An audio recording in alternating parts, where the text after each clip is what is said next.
अस्सलाम वालेकुम नाज़रीन, मैं हूँ आपका मेज़बान खालिद जमील और आप देख रहे हैं मेरा यूट्यूब चैनल। नाज़रीन, पाकिस्तान मुस्लिम लीग नून के बड़े सीनियर लीडर्स के एक के बाद दूसरा बयान सामने आ रहा है, जिसके नतीजे में जो ये हुकूमत को तब्दील करने का मंसूबा था उसकी मुख्तलिफ परतें जो हैं वो खुल रही हैं। अभी हाल ही में ख्वाजा साद रफ़ीक जो बड़े सीनियर और ज़िम्मेदार और मैच्योर सियासतदान समझे जाते हैं पाकिस्तान PMLN के अंदर, उन्होंने एक गुफ्तगू में 3-4 बड़ी अहम बातें की हैं, जिन्होंने एक बार फिर पाकिस्तान की इस्टेब्लिशमेंट को बड़े मुश्किल से दो चार कर दिया है।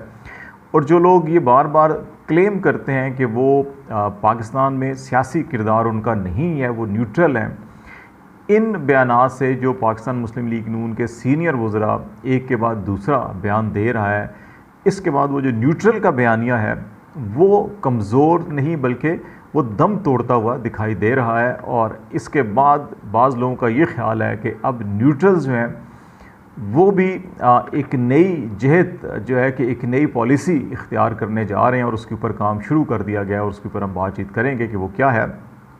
लेकिन ख्वाजा साद रफ़ीक साहब ने जो अभी रिसेंटली एक गुफ्तगू की और उसमें उन्होंने 3-4 बातें बड़ी अहम की। उन्होंने जब उनसे ये पूछा गया जी कि आप ये समझते थे कि ये सारी जो सिचुएशन है इतनी इकनॉमिक वर्स्ट सिचुएशन है, तो फिर आपको क्या ज़रूरत थी ये सारा मामलात लेने की।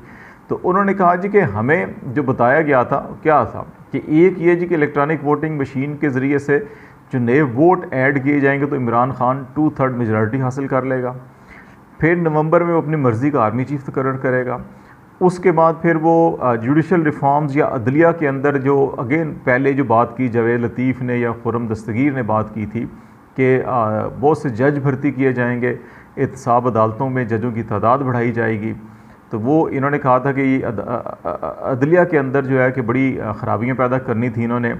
और उसके बाद फिर इन्होंने अब ये इशारा वही है कि जी के जितने भी मुकदमात थे उनके ऊपर फ़ैसले आने थे और ये सारे लोग जो है कि जेलों में होने थे। और फिर उसके बाद इन्होंने 2/3 मेजॉरिटी जब होनी थी तो फिर आयन में अपनी मर्ज़ी के मुताबिक तब्दीली करके और मुल्क में सदारती निज़ाम नाफिज कर देना था। तो ये वो महंगाई, वो इकनॉमिक सिचुएशन, वो सारा का सारा बयानिया जो है कि वो एक तरफ, और ये जो मामलात हैं और ये कह रहे हैं कि हमें ये बताया गया था तो इसलिए ये सारा कुछ हुआ।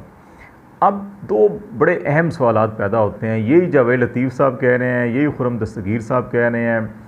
तो इसका मतलब ये है कि इनको कोई गाइड करने वाला था, कोई मैनिपुलेट करने वाला था इन तमाम मामलात को। ये ख़ुद से इन्होंने अज़ ख़ुद नहीं किया सारा कुछ। और फिर इनके वो सारे बयानात जो मीडिया के ऊपर माजी का हिस्सा हैं और इस वक्त सोशल मीडिया बड़े सर्कुलेट कर रहे हैं कि जिसके अंदर ये कहते हैं जी कि बगैर इस्टेब्लिशमेंट की सपोर्ट के अदम एतमाद की तहरीक कामयाब नहीं होती। और फिर जब प्राइम मिनिस्टर शहबाज शरीफ साहब अब बार बार ये बयान देते हैं कि जनाब हमें वो सपोर्ट दी जाए जो इमरान खान को सपोर्ट दी गई थी, अगर उतनी सपोर्ट हमें दे दी जाए तो हम पता नहीं मुल्क को रॉकेट बना दें।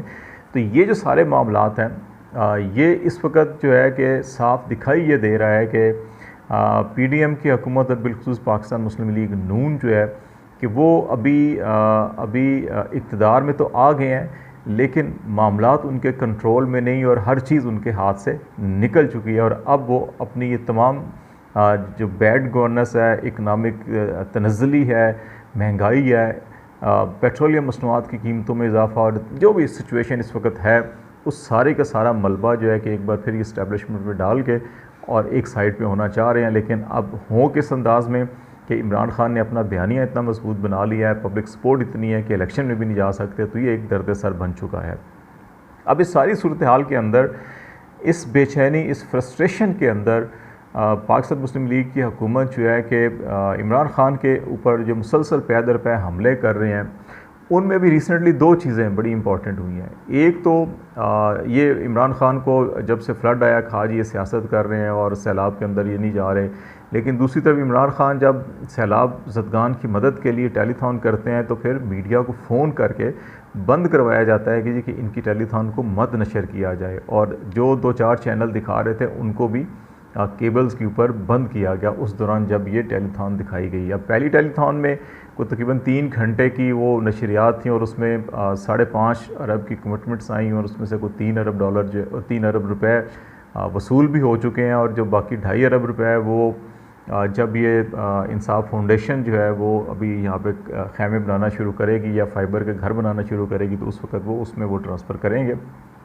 और फिर अभी 2 घंटे की नशरियात हुई और इसमें अगेन दोबारा 5.25 अरब जो है कि इसमें कोई 5 अरब 21 करोड़ रुपए जो है कि इसकी प्लेजेस हुई हैं। तो ये तमाम पाबंदियों के बावजूद, तमाम सख्तियों के बावजूद, इसके बावजूद कि सोशल मीडिया के ऊपर भी क्रैकडाउन करने की कोशिश की गई, नेट स्लो करने की कोशिश की गई, फिर भी इमरान खान जो है कि वो 5.25 अरब रुपए जो है कि वो कमिटमेंट्स ले लेते हैं और लोग उनको फॉलो कर रहे हैं। हर तरह से जिस तरफ भी वो जाते हैं लोग उनको फॉलो कर रहे हैं। तो इससे ये नज़र आ रहा है कि हुकूमत जो है कि इस वक्त टोटली कोलैप्स कर चुकी है। क्रेडिबिलिटी इनकी इंटरनेशनल लेवल के ऊपर, मुल्की सतह के ऊपर, अवामी सतह के ऊपर क्रेडिबिलिटी भी ख़त्म हो चुकी है।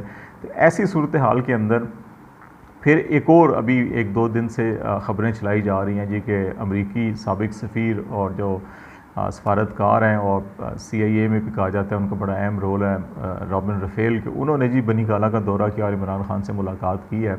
और ये भी एक ख़ास प्रोपेगेंडे के साथ बड़ी तेज़ी से फैलाने की कोशिश की जा रही है। अगर जो पाकिस्तान तहरीक-ए-इंसाफ इन ख़बरों की तरदीद कर रही है और हमने भी कोशिश की कि डिप्लोमेटिक सोर्सेज से या इसको मालूम करें, लेकिन इसकी कोई तस्दीक हो नहीं रही कि ऐसा कोई इमीडिएटली कोई वाक़या हुआ है या नहीं हुआ है।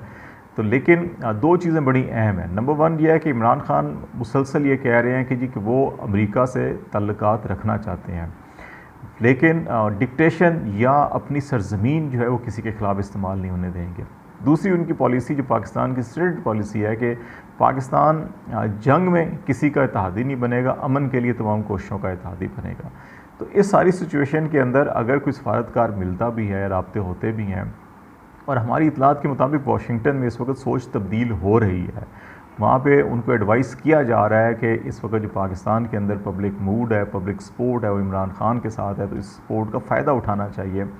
और इमरान खान की एक बात को करोड़ों अफराद ना सिर्फ सुनते हैं, उसको यकीन करते हैं, फॉलो करते हैं। तो इसलिए उनके साथ तल्लुकात बराबरी की सतह के ऊपर बेहतर होने चाहिए। ये अमरीकी इस्टेब्लिशमेंट के अंदर ये सोच डेवलप हो रही है।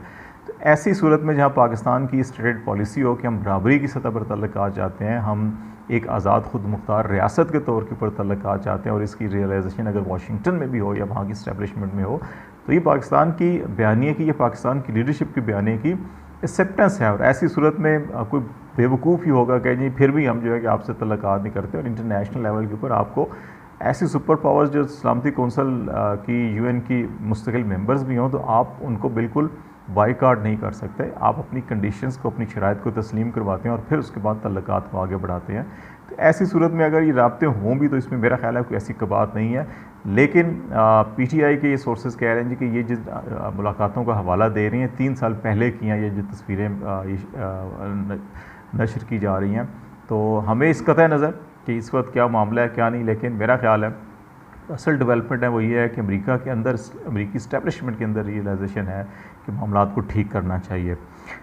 सबसे आखिरी बात जो सबसे अहम बात है कि ये मिलिट्री टर्म्स के अंदर ये कहा जाता है कि बारूदी सुरंगें बिछाने में तो बहुत कम वक्त लगता है और बहुत जल्दी से ये बिछाई जा जाती हैं।